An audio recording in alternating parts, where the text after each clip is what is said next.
Hi, it's me again with Corel Draw Tips and Tricks, and this is part 3 of this free Make-A-Box versus Boxit. And I made a video this morning and I stated that there's a couple things that you can do with Boxit you can't do with Make-A-Box. But I've already disproved that in part 2, where you can make a box without a lid, and when you make a box without a lid, this is why you would do it. This box slips over this box and sits down on this bottom board. And then I started thinking the only thing that you can't do that you can do in Boxit is you can't make the pegs. And you can. And the outside, I just cut out 3 joints, so the outside looks like that. So it's cutting these holes. So I've drawn a 2x2 box inside of Make-A-Box, and if you don't know how to get there, you can watch parts 1 and 2 of this same series. But we're going to use a Smart Fill tool, and we're going to do what we need to do to make the box. And we do not need this anymore. So we're going to click on it and delete it. Now we're going to left click and right click and make sure it's a hairline, and it is. And what that did, it separated the Make-A-Box. Now we need this. Let's say we're going to use pegs for the bottom.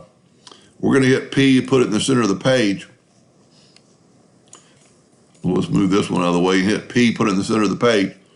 And there's a number of ways you can make the rectangle, but you could type in a rectangle that's 2.258, or with the item selected, you can hold down the Shift key and hit the rectangle tool, and it put a rectangle exactly the size of the shape.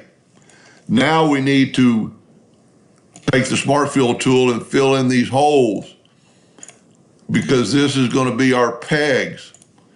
This is pretty cool. I didn't think much of the free software, but now, I mean, it's a little bit more to do, but it's okay. And we're going to just delete that, and we're going to go here and put no, or I'm going to left click, no outline. So now we have the pegs, but now I'm going to take these and have no fill and right click and outline.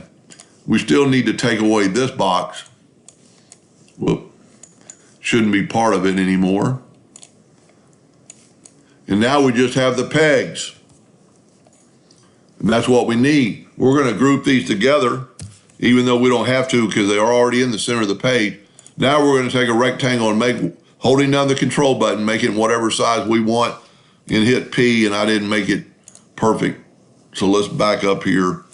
Holding down the control button, make a box, and then hit P. Then I suggest rounding off the corners. And if this right here, your edit corners together is locked, it'll do all the corners, and 0.25 is a good number to put in.